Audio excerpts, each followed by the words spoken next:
वतन में आपका हार्दिक स्वागत है। सीतामढ़ी में असदुद्दीन ओवैसी की पार्टी ऑल इंडिया मजलिस ए इत्तेहादुल मुस्लिमीन यानी कि AIMIM पार्टी का दफ्तर खुल चुका है। नाम रखा गया है दारुल जुनैद। सीतामढ़ी जिले में ऑल इंडिया मजलिस ए इत्तेहादुल मुस्लिमीन पार्टी दफ्तर दारुल जुनैद के नाम से नईम बाग मेसौल में मकामी लोगों के गुजारिश पर खोला जा चुका है। पूरे सीतामढ़ी में MIM कार्यालय के द्वारा काम किया जाएगा। ऑल इंडिया मजलिस ए इत्तेहादुल मुस्लिमीन पार्टी दफ्तर के लिए जुनैद साहब ने अपनी जगह AIMIM के लिए वफ़ कर दिया।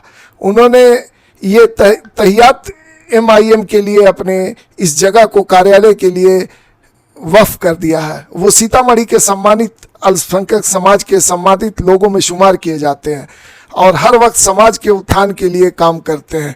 देखें ये ऑफिस किस तरह का खुला है, लोगों के जज्बा को देखिए। इस ऑफिस के खुलने के बाद लोग क्या कह रहे हैं सुने। मोहम्मद जुनैद साहब हमारे बीच तशरीफ ला चुके हैं। बहुत बहुत स्वागत आपका सर।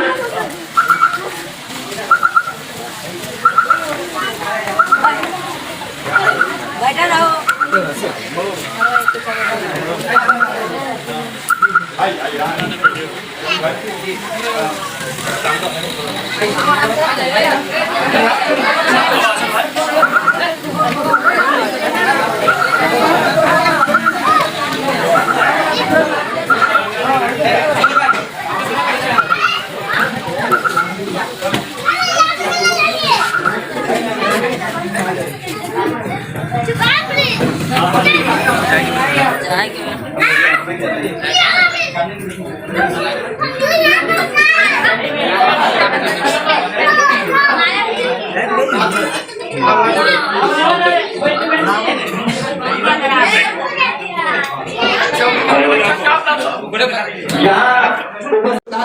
कौन करेगा? आप चले जाएंगे तो लाल किला की देखरेख कौन करेगा? आप चले जाएंगे कुतुब मीनार की देखरेख कौन करेगा? आप चले जाएंगे तो आपकी मस्जिद और मदरसों की देखरेख कौन करेगा? आप चले जाएंगे तो बरेली शरीफ का मदरसा कौन देखेगा? आप चले जाएंगे तो देवबंद शरीफ का मदरसा कौन देखेगा? आप चले जाएंगे तो नदवी कौन रहेगा? फलाही कौन बनेगा? आप मत जाइए। आप इसी धरती पर रहेगा इस्माइली बनिए, तब जाके इस देश में लोग ने रहना एक्सेप्ट किया और रहे और एकदम मिल्लत से हम लोग रहे। लेकिन जिन लोगों ने सपना देखा उन लोगों को देश आजाद होते ही टकटक टकटक टकटक उड़ा दिया गया। चाहे बीमारी का बहाना बना के हॉस्पिटल में मार दिया गया हो या गोली से डायरेक्ट महात्मा गांधी को उड़ा दिया गया हो। ऐसे लोगों को रहने नहीं दिया गया, जिंदा ज्यादा दिन तक रहने नहीं दिया गया। जो सकारात्मक सोच रखते थे इस देश के लिए, इस बगिया के लिए, इस बागीचा के लिए, उन सभी लोगों को एक गंदी सोच ने, जिसको हम लोग संघ कहते हैं, संघी सोच ने धीरे धीरे धीरे धीरे साफ कर दिया और आज इक़्तिदार में आ गए। तो दोस्तों कहानी शुरू होती है 1947 से। 1947 से लेकर जब देश आजाद हुआ उस वक्त से लेकर के हम मुसलमानों पर सोची समझी रणनीति के तहत देश में दो विचारधाराएं थी उस वक्त भी और आज भी दो विचारधाराएं हैं। लेकिन उस वक्त जो दो विचारधारा थी, एक विचारधारा खुल्ला मुसलमानों को देश से बाहर करने की बात करती थी, दलितों को देश से बाहर करने की बात करती थी, पिछड़ों को यहां से भगाने की बात करती थी। लेकिन एक पक्ष ईमानदारी पूर्वक इन लोगों को यहां रखने की बात करती थी, जो संविधान को मान करके, संविधान को लागू करके इस सोच को सकारात्मक बनाने का पूरा प्रयास किया, कोशिश किया। इस सोच के तहत हम लोग हिंदुस्तान में आज बासिंदा है। लेकिन धीरे धीरे धीरे धीरे धीरे जो ईमानदार सोच के लोग थे, ईमानदार विचारधारा के लोग थे, उनके पूर्वज भी, अग्रज भी, जिसको हम नस्ल कहते हैं, नस्ल दर नस्ल जो है, उनकी सोच में तब्दीलियां आती गई। वो हमारे फौलाना बाबू के लिए काम करना छोड़ दिया, तो सिर्फ हमको डरा करके इस्तेमाल करना चाहा। हमको लगता क्या कि सच भी है कि वो ईमानदार विचारधारा और बेईमानी का विचारधारा, जिसको संघ और कांग्रेस कहते हैं हम लोग, ये दोनों आपस आने भी है। तुम्हें क्या दंगा करो, हम जाएंगे बचाने के लिए, को मार भी तो कोई दिक्कत नहीं, हम बचाएंगे। उसी के नाम पर लोगों को उलझाते रहेंगे, डराते रहेंगे, वोट लेते रहेंगे। कभी बाबा ब्राह्मण को भूमिहार से डरा दिया, कभी बुनियाद को जो है पासवान से लड़ा दिया, कभी अगरों को पिछड़ों से लड़ा दिया, कभी पिछड़ों से अगरों से लड़ा दिया, वो हिंदी लोग समझने लगे तो हिंदू को मुसलमान से लड़ा दिया, वो भी थक गए तो मुसलमानों में भी शेख अंसारी जोला कवाली करके जो है उनको भी डराना शुरू किया। हद तो तब हो गई कि मसला मसाइल के अंदर जो हम लोग का अंदरूनी मामला है उसमें भी उन लोगों ने दखलंदाजी शुरू कर दी। जब अंतिम की झगड़ा शुरू करा दिया, वहां भी नफी का झगड़ा शुरू करा दिया, मतलब किसी भी तरह से हम लोग एकजा न हो सके इसके प्रयास शुरू कर दिए लोग। इस प्रयास को फेल करने के लिए हम लोगों को बहुत मेहनत करना होगा। उनके प्रयास काफी कामयाब हो चुकी है। आज वो इक़्तिदार में है, हुकूमत में है, आज वो जो चाहे सो कर रहे हैं। मस्जिद को जज के कनपट्टी पे बंदूक रख करके या उसको कोई धन दौलत का लालच दे करके मंदिर बनवा दे रहा है, और धन दौलत का लालच देकर मंदिर में जो है गुरुद्वारा को मस्जिद मतलब वो जो चाह रहा है सो कर दे रहा है। इसका मेन वजह है हम लोगों के आपस का नाइतफाकी, आपस का टूट। हम हिंदू मुसलमान जब तक लड़ते रहेंगे, हम हिंदू मुसलमान जब तक एक नहीं होंगे, ये गंदी सोच के लोग सत्ता पाते रहेंगे और हम पर हुकूमत करते रहेंगे, लाठियां बरसाते रहेंगे और वोट भी लेते रहेंगे। देख लीजिए लॉकडाउन में, नोटबंदी को छोड़ दीजिए, जीएसटी को छोड़ दीजिए, लॉकडाउन को ही देखिए, अंत बिना प्लान किए हुए इन्होंने आके जो है लॉकडाउन लगा दिया। बस मेरे पास है, ट्रेन मेरे पास है, हम पैदल चल रहे हैं। मोहतरम जनाबे जुनैद आलम साहब जो IMIM के सिवाल छपरा के प्रभारी हैं, ये की धरती के चमकते हुए सितारे हैं, सीतामढ़ी के लाल हैं, और हम बड़े अदब के साथ गुजारिश करते हैं कि आप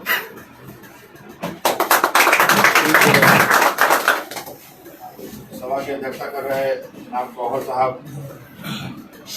बगल में बैठे छात्र MIM के AIMIM के जिलाध्यक्ष जनाब अजमल रजा खान साहब, कल्याण खान साहब, आनंद साहब, आफ्ताब कबीर साहब, मीडिया बंधु बाबा मुंडे सिद्दीकी साहब, अफान साहब, अहमद साहब, फफाद साहब, लगभग सभी लोग हमारे भाई यहाँ मौजूद हैं। सबका नाम लेना संभव है लेकिन समय पर ज़्यादा लग जाएगा। फिर हमारे प्रभार में चल रहे हैं छपरा जिला और सिवान जिला के कुछ मौजूद साथी लोग यहाँ पहुँचे हैं। आज उनसे कुछ बात करनी है, इसलिए सदा का ख्याल रखते हुए मैं जनाब लकी खान साहब, जौहर साहब, मौलाना एजाज साहब, समद साहब, सैफुल इस्लाम साहब, सभी लोगों का मैं तहे दिल से शुक्रिया अदा करता हूँ कि आपने इस जमीन पर कदम रख करके जो हमें इज्जत अफजाई की, हमारी इज्जत अफजाई की है, अफजाई की है, इसका मैं शुक्रगुजार रहूँगा। दोस्तों और बुजुर्गों और भाइयों, कहना सिर्फ इतनी सी बात है कि हम लोगों के पुरखों ने जो गलतियां की, वो लम्हों की खता और सदियों की सजा भुगतने की वजह से मतलब गलतियां की लोगों ने, उनकी गलतियों का खामियाजा आज तक हम लोग इस रुपये जमीन पर भुगत रहे हैं। अब वक्त आया है पुरखों की गलतियों को सुधारने का, क्योंकि उस वक्त जो भी हमारे रहनुमा थे, जब ये हिंदुस्तान आजाद हुआ था, जिस वक्त जो भी हमारे रहनुमा थे, वो भले ही कितने भी पढ़े लिखे थे, कितने भी काबिल थे, लेकिन थे पिछलक नेहरू और गांधी खानदान।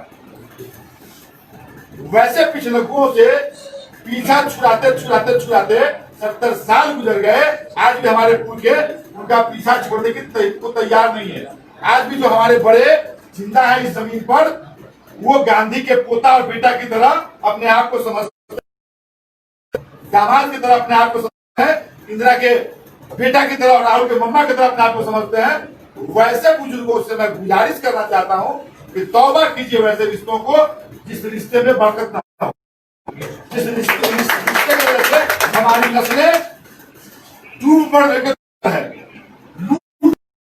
मुगलिंची की शिकार हो रही है, हमारी नस्लें जाहिल रह जा रही है। हम कतई नहीं चाहेंगे कि हमारे पुरखों ने जो हमको दिया है वो हम अपने बच्चों को, हम अपने नस्लों को दें। हम हमारे पुरखों की जो विरासत है, अच्छा जायदाद, उसकी बात हम नहीं कर रहे हैं। हमारे पुरखों की गलतियां जो थी उसको मैं अपने नहीं चाहता। मैं चाहने वाला नस्ल हर स्टेज पर जलवा अफरोज हो, हर स्टेज, शिक्षा का क्षेत्र हो, राजनीति का क्षेत्र हो, साइंस का क्षेत्र हो, किसी भी क्षेत्र में हमारा नस्ल पीछे नहीं रहे। उसके लिए तैयारियां चल रही है। इस जिला में ही नहीं, इस पार्टी में नहीं, सब पार्टी में इस तरह का हालात होता है। हमने झेला 25-26 साल से, तो ये कुछ नहीं है, टूट के ही सही। एक दिल के टुकड़े हजार हुए, कोई यहाँ गिरा कोई वहां गिरा, तो दिल का ही टुकड़ा ना है। कहीं गिर के काम तो कर रहा है, भाइयों का ही काम कर रहा है। चाहे नियाज साहब काम कर रहे, नसीम साहब काम कर रहे, फहीम साहब काम कर रहे, हामिद साहब काम कर रहे, दयान साहब काम कर रहे, अजमल साहब काम कर रहे, फिरोज साहब काम कर रहे, हबीबुर रहमान खान साहब काम कर रहे, बाबा मुन्ने सिद्दीकी साहब काम कर रहे हैं, समद साहब काम कर रहे हैं, जुनैद काम कर रहा है, लक्की खान कर रहा है, फैज काम कर रहा है, एजाज साहब काम कर रहे हैं। कर तो काम ही रहा है ना। ठीक है, ये तो मुसलमानों में एक कमी है, कबाई मछली और गैंजा मछली की तरह, जिसको एक तराजू पर तोला नहीं जा सकता जब तक कि वो मर न जाए। तो हम लोग जिंदा है, हमको कोई एक जगह बैठा नहीं सकता है। इस अहंकार से हमको बाहर निकलने की जरूरत है, इस अहंकार से हमको बैठने की जरूरत है, इस अहंकार से निकलने की जरूरत है और एक जगह बैठने की जरूरत है। ठीक है, दावेदारी करना कोई बुरी बात नहीं है। जो लोग हैं बेहतर हैं और बेहतर काम करें, अल्लाह जिसको इज्जत बख्शेगा, सदर साहब उसके सर पे सिंबल का ताज देंगे, वो चुनाव लड़ेगा। हम लोग सब सिपा गिला भूल करके फिर उनके साथ उनके चाहे छपरा हो, सिवान हो, सीतामढ़ी हो, मुजफ्फरपुर हो, सीहोर हो, मोतिहारी हो, ढाका हो, कोई भी क्षेत्र हो, मैं सब जगह के, चूंकि लाइव चल रहा है, सब जगह के कार्यकर्ताओं से, पूरे बिहार के कार्यकर्ताओं से ये कहना चाहता हूं कि आप मिलजुल कर काम करें। टिकट किसको मिला उसके बाद आप सिक्का गिला भूल जाए, भूल जाए कि एजाज साहब ने जुनैद को गाली दिया था, भूल जाए कि फैज ने लक्की को गाली दिया था। सदर साहब का फैसला सड़कों पे होता है ना भाई, तो सदर साहब का फैसला करके वो सड़कों पे रहेगा। पार्टी छोड़ के जाने की, पार्टी तोड़ के जाने की, पार्टी को लड़ाने की साजिश से एकदम बाज आए लोग और पार्टी में रहे, नस्ल के लिए काम कीजिए, तभी आप असल काम कर पाइएगा, असल नेता बन पाइएगा, असल ऑल इंडिया मजलिस इत्तेहादुल मुस्लिमीन के सिपाही बन पाइएगा। ये कार्यालय सीतामढ़ी में 4 साल 5 साल से काम चल रहा है, माशाअल्लाह अल्हम्दुलिल्लाह, लेकिन आज तक कोई परमानेंट कार्यालय जिला में नहीं था। ये मेरा घर है, हम तो यहाँ रहते हैं, ये कार्यालय खोलने की जरूरत नहीं थी, लेकिन लोगों में एक मैसेज जाए, सीतामढ़ी जिला में एक मैसेज जाए कि नहीं, एमआईएम का सीतामढ़ी में है, इसका नाम दारुल जुनैद है। फिर जो जिला अध्यक्ष बनेंगे, युवा के अध्यक्ष बनेंगे, छात्र के अध्यक्ष बनेंगे, संगठन के विभिन्न पदों पर जाएंगे, वो अपना अपना कार्यालय खोलेंगे, उसमें अभी समय लगेगा। लेकिन जिला में एक कार्यालय की कमी थी, हमने उसको पूरी करने की कोशिश की है। इसे आप लोग एक्सेप्ट कीजिए ना कीजिए वो अलग बात है। ये पराया दिल का हाल मैं जानता हूँ और पार्टियों में रहा हूँ, किसी भी पार्टी का, भाजपा और कांग्रेस छोड़ करके, यहाँ तक भाजपा का भी अभी सीतामढ़ी में कार्यालय नहीं है। एक कांग्रेस का सिर्फ जो है परमानेंट कार्यालय है दलित आश्रम में, बाकी सभी कार्यालय जिला अध्यक्ष या पार्टी नेताओं के दरवाजे पर ही चलता है। चाहे जदयू क्या यहाँ से 1 किलोमीटर नाम चौका, फिर उससे 1 किलोमीटर उधर बनाए थे मास्टर जावेद खान साहब ने, जब वो जिला अध्यक्ष हट गए तो राणा रणधीर सिंह अपने घर पे ले गए कार्यालय को। कार्यालय एक संगठित होने का जगह है, कहीं किसी को बुलाया जाके फलाना जगह, ये कहाँ आना है तो फलाना जगह जुनैद के घर पे आएगी तो लोगों को समझ में नहीं आएगा, पार्टी कार्यालय आएगी तो लोग एक दूसरे को कैसे करता भी समझ गया कि फलाना जगह कार्यालय चलो भरमा जमा। घर मेरा है और जब तक मेरी हयात है, मैं पार्टी में हूँ, तब तक के लिए मैं आपको वक्त करता हूँ। ये घर पार्टी के कार्यकर्ताओं के लिए आप आइए, अपने मसाइल जो आप जो नहीं सुलझा सकते हैं, कोशिश तो कीजिए कि खुद सुलझा लीजिए, खुद के अंदर विल पावर पैदा कीजिए कि आप एसपी डीएसपी डीएम कलेक्टर को खुद से फोन करके मसला का मसाइल का हल करवाइए। अगर आपसे नहीं हो पाता है तो आप आइए मेरे पास, आपका स्वागत। हो सकता है फोन नहीं लग रहा हो सकता है हम घर से बाहर हो, आप आइए यहाँ पे, रजिस्टर रखा रहेगा, नाम नंबर लिखिए, हम दबा देंगे, आपको कॉन्टेक्ट कर लेंगे। ये काम करने के लिए रखा गया। कुछ लोग अफवाह उड़ा रहे हैं कि जुनैद साहब जैसे कल ही बोल रहे थे कि चुनाव खत्म है, जुनैद साहब जदयू में जाना होता तो मैं राजद में क्यों जाता, जदयू में जाना होता तो मैं MIM में क्यों आता। जब जदयू छोड़ के फिर हम वहीं पर चले जाए, उसी RCP सिंह का गुलामी करें, उसी RCP सिंह का गंगा खाएं, तो फिर हम दूसरी पार्टियों में क्यों आए। हमको रियल में फिक्र है कि हमारी कौम कैसे आगे बढ़ेगी, हमको रियल में फिक्र है कि हमारी आने वाली नस्लें कैसे तालीम याफ्ता होंगी। हम इस फिक्र के लिए काम कर रहे हैं, हम इस फिक्र के लिए जो है लोगों को एकजुट करने के लिए लगे हुए हैं। सोशल मीडिया पे आप लोगों ने बहुत सारे कमेंट देखे थे, हम भी सेंटीमेंट हमारा बिगड़ गया, हम भी कुछ लिख दिए थे, बहुत ज्यादा हार्ड तो नहीं था, लेकिन हमने अब हालात लिखे कि आप मैसेज ये देना चाहे कि आप कितना भी सितम कर लो, हम यहाँ आए हैं तो यहीं के होकर रह जाएंगे। आप लोग नोट कर लीजिए, जनाजा के साथ ही शायद ये ऑफिस खत्म होगा और जुनैद MIM छोड़ के नहीं जाएगा। हम लोग पार्टी को बनाने के लिए आए, पार्टी को काम करने के लिए आए। पार्टी ने कुछ तो काबिलियत देखी जो हमको यहाँ से 100 किलोमीटर 200 किलोमीटर दूर का प्रभारी बना दिया। पार्टी कुछ ने काबिलियत देखी कि हमको जो है मुजफ्फरपुर साहिबगंज में भेज देती है। ये आपके लिए बायस फख्र है, जिला कमेटी में जो काम पहले से कर रहे हैं उनके लिए बायस फख्र है कि आपके ही आपके काम को देख करके कोई जुड़ा आपसे और वो आप प्रदेश चले गए। हिंदुस्तान था, टूट के पाकिस्तान बना, आज बेटा ही है पाकिस्तान। आपकी उम्र भले ही कम है, आपका तजुर्बा भले ही कम है, कोई भी आवेगा खाता में आपके जाएगा। इसलिए आप लोग दिल छोटा ना करें। हम किसी का कद छोटा करने के लिए नहीं आए हैं, हम सबका पद बड़ा करने के लिए आए हैं, कद बड़ा करने के लिए आए हैं। तन मन धन सबसे आप लोगों के साथ है, साथ थे, हैं और रहेंगे इंशाअल्लाह। ये बगल में मेरी जमीन है, 2-3 महीने में बनेगी, बड़ा कार्यालय बनाऊंगा और इंशाअल्लाह ये पार्टी कार्यालय हमेशा हमेशा के लिए रहेगा। अध्यक्ष कोई भी हो, कार्यालय यहीं पे रहेगा इंशाअल्लाह।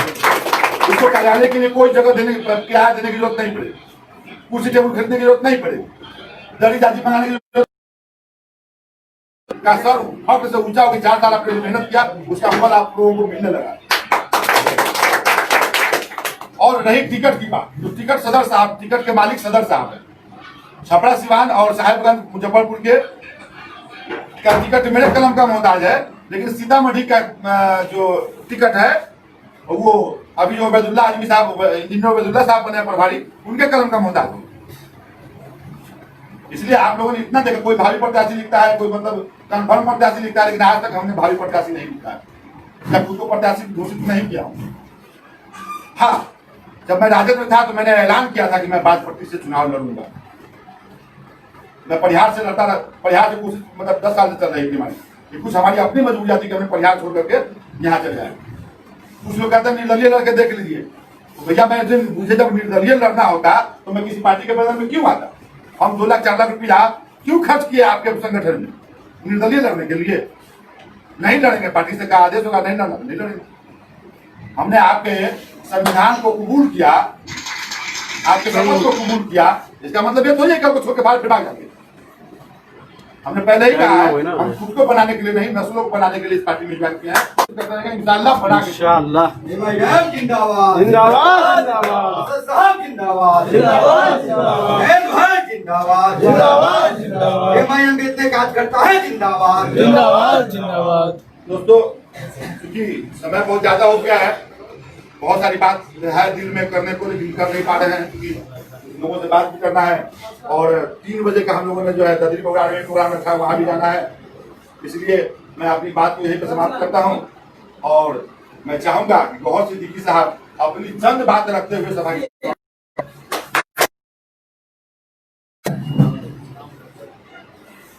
जिन साथियों का नाम मुझे लेना था, तमाम लोगों का नाम लेना था, मैंने जुनैद भाई ने एक करके तो मैंने बुलाने का काम किया। मोबाइल अच्छी चीज है, कर गया। आप तमाम तर लोगों का मैं शुक्रिया अदा करता हूँ। जो विचार आने थे, जो बातें आनी थी पार्टी के तौर से लगभग हो गई। निहाल भाई ने कहा कि छोटी जल्दी से, आपने भी कहा कि हमारा कोई पार्टी का कार्यक्रम होगा तो बहुत सी 2-4 बातें इशारे में कहना चाहता हूँ।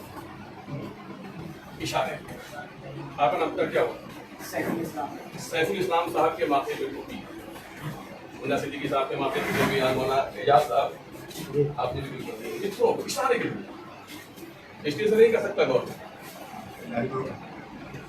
ये टोपी किनकी है? आपने जो टोपी पहनी है टोपी किनकी है? टोपी किनकी है? हाँ, सही बात। ये टोपी मेरी है, मेरे असलाफ की है, हमारे पूर्वजों की, ये हमारी है। और मेरी टोपी पहनकर इशारे के उसको मेरी टोपी पहनकर दिल्ली कब्जा कर लिया, इशारे पहली बात। टोपी हमारी, अब कब्जा दिल्ली कर रहा है, तो हम सबको मिल्लत से काम करना है। एक मच्छर, एक मामूली सा मच्छर जिसे नापा तो नापा ना जाए, तौला से तौला ना जाए, इंची टेप में नसीब। एक मच्छर भी जो इंसान को काटता है तो खनखना के खनखना। कहने का मतलब ये है कि मच्छर ने अपना वजूद बना लिया, एक मच्छर ने अपनी पहचान बना ली, एक मच्छर ने अपना स्टेटस बना लिया। और हम 18 साल का वोट देने का कितना साल से हम हैं कि हमको अपनी पहचान बनानी है, अपना वजूद बनाना है। और हमने सबको देखा, इसलिए नहीं माना। मेरठ, मुरादाबाद, बाराबंकी, रायबरेली, फतेहपुर और भागलपुर में तो गाजर मूली की तरह काफी प्रभाव। इसलिए मिल्लत के साथ हमको रहना है। अगर कोई आदमी गुलाम बाबू, कोई आदमी अगर तलवार से हमला करेगा सादिक बाबू, तो कैसे रुकेंगे? तलवार की वार को हाथ में नहीं रुका जा सकता। जब तलवार से वार करेगा तो उसके वार हाथ में रुकेंगे, उसके लिए डंडा लेना होगा, उसके लिए लाठी लेना होगा, उसके लिए रॉड लेना होगा। यही वक्त है आपको अपनी ताकत बनाने की, यही वक्त है आपको ताकत बनाने की। आप मिल्लत के साथ रहें, मोहब्बत के साथ रहें। जिस दिन हमारी कौम सिर्फ जाग जाएगी तो हिंदुस्तान के नक्शे पर छाप मेरा ही होगा। और कुछ झंडे घूम रहे हैं, कुछ लोग घूम रहे हैं। हमने सवाल किया है ना कि देखिएगा, 5.5 साल में मैंने कभी सवाल के जरूरत पूछा, 5.5 साल में कोई आपके यहाँ मदीना का कितने हॉर्न है? 4 हॉर्न है। तो 4.5 साल में किसी हिंदू समाज के बच्चे ने आपकी मस्जिद का हॉर्न उतारा था ना? मस्जिद के मीनार को शहीद किया था ना? कब्रिस्तान की लाश की बेहरमती की तो ना? ईदगाह की दीवार तोड़ी गई तो ना? 4.5 साल में नहीं किया। गाँव का समय आता है तो तोड़वाया जाता है। फिर मुसलमान मस्जिद के नाम पर एक हो जाओ, कब्रिस्तान के नाम पर एक हो जाओ, और किस तरह के नारे होते हैं। सबको दिल्ली सब हमें जागना, हमें इफ्तार के साथ करना। और सदर ठीक कहा है, साथी रहे आपने भी कहा है कि सदर बोलने वाला। दोस्तों, बुजुर्गों, भाइयों, जिस तरह काली अंधेरी रात के बाद सुबह होता है और सुबह में कोहरा जो छाया रहता है, कभी कभी पूरा दिन लगा रहता है, फिर रात लगता है, सूरज निकलता ही नहीं है। उसी तरह 200 वर्ष जब देश अंग्रेजों के हाथ में गुलाम रहा, उस वक्त 1947 की 12 बजे रात में जो आजादी मिली और 1947 का 16 अगस्त का जो सुबह हुआ, तो उस सुबह जो 16 अगस्त 1947 की सुबह जो कोहरा छाया था, वो आज तक छाया हुआ है। हिंदुस्तान में अमन, चैन, ईमानदारी की धूप आज तक नहीं निकल पाई है। कंप्लीट दुश्मन साजिश पे साजिश किए जा रहा है और हम और आप हैं कि सोए के सोए पड़े हुए।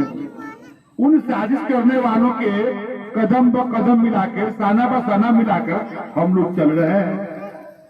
हम लोग होशमंद कौम के लोग हैं। हम लोगों का पंख नोचा जा रहा है रोज का रोज, मुर्गे की तरह, जिंदा मुर्गे का की तरह पंख नोचा जाता है, उस तरह से पंख नोचा जा रहा है। अब हालात इतने बदतर आ गए हैं कि अब 3 तलाक के मुद्दे पर, जो हमारा शरई मामला है, 370 वाला मामला है, NRC वाला मामला है, ये जो मजबूत पंख हम लोगों का था, उसको भी नोचने की तैयारी पूरी हो चुकी है। और इसका विरोध करने वाला, जिनके साना बसाना कदम कदम में कुछ चंद लोग विरोध कर भी रहे हैं, तो दिखावा है, सॉफ्ट हिंदुत्व के नाम से जानते हैं। सॉफ्ट हिंदुत्व और कोई हार्ड, दोनों हिंदुओं को रिझाने की कोशिश कर रहा है, लेकिन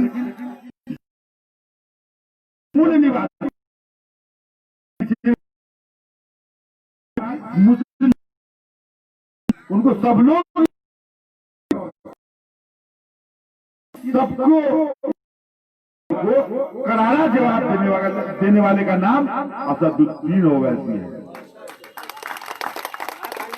तो ऐसे करेंगे जो हमारा पंख नोचता रहे लोग, उसका दुश्मन, उसके नाम पर, लालू यादव के नाम पर, नीतीश कुमार के नाम पर, रामविलास पासवान के नाम पर, मायावती के नाम पर, मुलायम सिंह के नाम पर सब वोट देते हैं। पूरे हिंदुस्तान में किसी न किसी को वोट दिया, सरकार बनाया, सत्ता पर बैठाया, सबसे फंस जाते हैं दंगा में, फसाद में, सीए के नाम पर, मोबिलिटी के नाम पर, और वो खामोश रहते। तो मेरा क्या दायित्व है कि हम होशियार हो जाए, और जो हमको बचाने का काम कर रहा है हम उसके साथ चले जाए, कि हम बचाने वाले को, मारने वाले को और मरवाने वाले को, या मरवाने वाले नहीं कह लीजिए, मारने वाला जो है उसके डर से जिसके साथ हम रहते हैं वो चुपचाप पहले भवन में खड़ा होकर देख रहा तमाशा, कुछ बोल नहीं रहा है। तो लालू यादव जी हो, तेजस्वी यादव जी हो, नीतीश कुमार जी हो, रामविलास पासवान जी हो, मौका देकर चौका मारने से परहेज नहीं करते।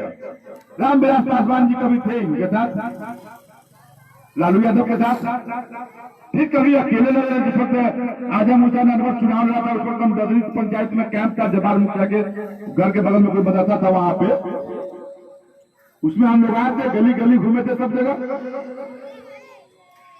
लालू यादव को उसने हराने का काम किया, 10-20 विधायक जीता उनका, वो विधायक भाग गया, फिर चुनाव हुआ, फिर साथ मिलकर चुनाव लड़े, साथ मिलकर चुनाव लड़े। उसके बाद मौका मिला वो सबके, सत्ता तो नहीं मिली, नीतीश कुमार जी के हाथ में सत्ता आ गई, कुछ दिन चले, नीतीश कुमार जी का जब गड़बड़ी स्थिति हुआ तो फिर वो मौका देकर चौका मार के लालू के साथ सट गए, भाजपा से हट गए, राजद में सट गए, फिर मौका मिला राजद से हट के भाजपा में सट गए। जो पासवान जी राजद में सट गए थे वो भाजपा में सट गए, और फिर मौका मिला तो फिर भाजपा में सट गए, सत्ता में है। तो आप लोग बताइए, बी टीम को नीतीश कुमार, लालू यादव, रामविलास पासवान जो मुसलमान मुख्यमंत्री, लेकिन मौका मिला चला गया मुसलमान की कुर्बानी देकर के भाजपा में। संविधान का खून करने वाले के साथ मिलकर के जो है सरकार बना लिया, बड़ा मार रहा है आज भी। आज उनका बेटा फिर चिल्ला रहा है, फिर ये गाड़ी करानी है वोट को डिस्टर्ब करने की। हो सकता है उनका बेटा जो है एनडीए छोड़ के फिर चुनाव हो जाए, अपने सीट पर लड़ जाए और 10 को 20 को 25 को 50 को मुसलमानों को खड़ा कर दे। आपको लगेगा नहीं मुसलमान का हमदर्दी पार्टी बहुत टिकट दिया है। हो सकता है लालू यादव भी इस बात किसी मुसलमान को कहीं ना कहीं से ज्यादा देने की कोशिश करे, फिर आपको लगेगा नहीं मुसलमान का हमदर्द पार्टी है। जी नहीं, मौका देकर चौका मारने वाली कौम है, और आप जिहोश कौम शुरू से गिने गए हैं और क़यामत तक जिहोश कौम रहेगा, अशरफुल मखलूकात रहेगा। सोचने और समझने का जरूरत है आपको, मौका देकर चौका मारने वाले को धक्का देकर गिरा देने का काम कीजिए इस बार। और जो हमारे साथ ताना बसाना खड़ा है, बेटी की शादी छोड़ करके हो, चाहे बाप का मंजर छोड़ करके हो, हम उनके हाथों को मजबूत करने का काम करें।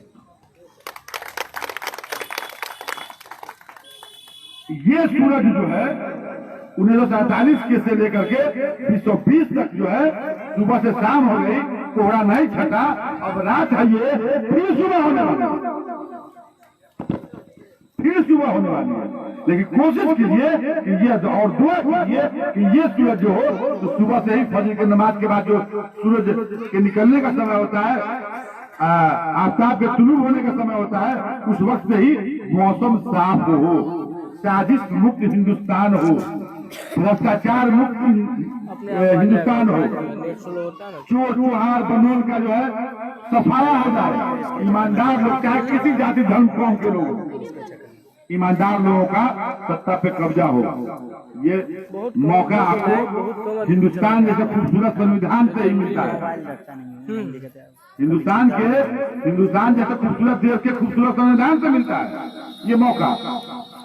चुनने का 5 साल में एक बार मैं आप लोगों से आरजू और मिन्नत करता हूं कि इस बार जब इंतखाब हो, चुनाव हो, तो आप ईमानदारी पूर्वक वोट सिर्फ और सिर्फ असदुद्दीन ओवैसी के पार्टी पतंग छाप को दें। कैंडिडेट कौन होगा ये अफसरुल ईमान साहब, असदुद्दीन ओवैसी साहब तय करेंगे, आदिल आजाद साहब तय करेंगे। जिनको टिकट मिलेगा हम सब लोग अपना शिकवा शिकायत छोड़ करके उनके लिए मेहनत करके उनको जिता करके विधानसभा भेजने का काम करेंगे।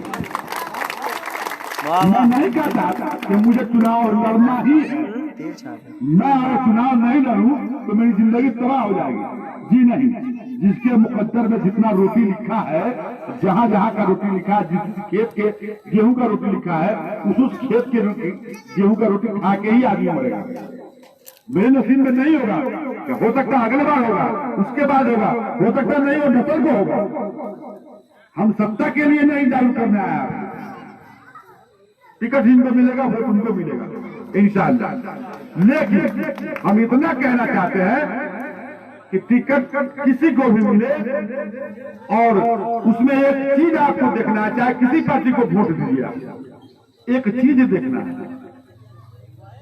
कि सुबह से शाम तक और शाम से फिर सुबह तक दुख में मुसीबत में कौन खड़ा रहता है आपके, ब्लॉक के गेट पर कौन खड़ा मिलता है आपको, गांव के चौराहे पर कौन खड़ा मिलता है किसी दुख में तकलीफ में, चाचा अस्सलाम वालेकुम कहा बात है का बोला हॉस्पिटल जाए के चलिए थाना पर भेज फला चलिए। वैसे लोगों को भी आप पहचान कीजिए और वैसे लोगों को आगे बढ़ाने का काम कीजिए। वार्ड मेंबर से लेकर प्रधानमंत्री तक ऐसे लोग जब आ जाएंगे जो समाज सेवी कहते हैं, वैसे लोग सच्चे समाज सेवी आ जाएंगे तो इंशाअल्लाह दुख तकलीफ की घड़ी खत्म हो जाएगी, अंधेरी रात खत्म हो जाएगी। दिल्ली, बंबई, मद्रास, देश विदेश कमाने वाले लोगों ने अपना माल बनाया है, समय आपके लिए खर्च नहीं किया है।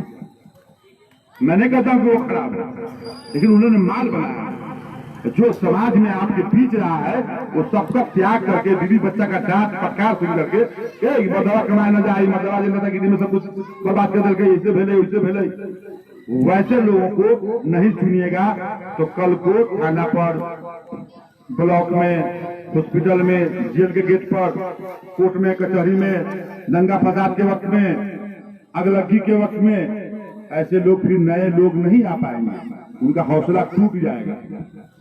हौसले को किसी के टूटने नहीं देना है। ऐसे लोग क्योंकि समाज में 50 लोग आते हैं, ददरी में 500 घर है, तो 500 घर में जितना लोग है सब अपना काम जाके ब्लॉक से करा सकता है।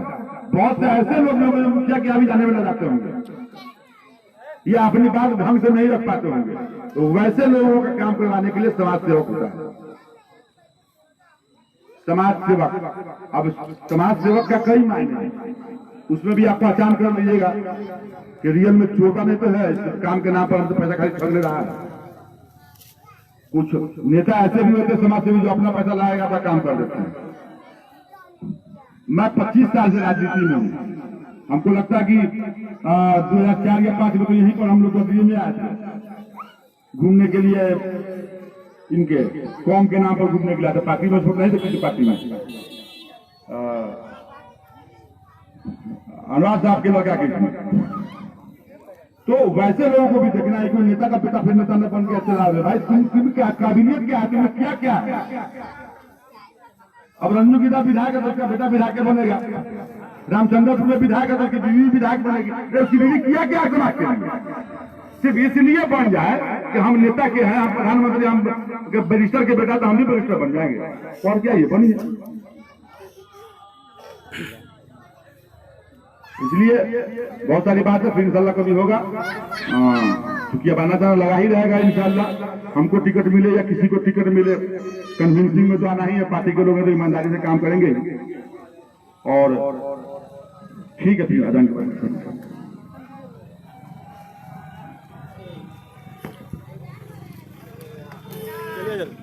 अजान पढ़ रहा है, इसीलिए रोक दिया गया है।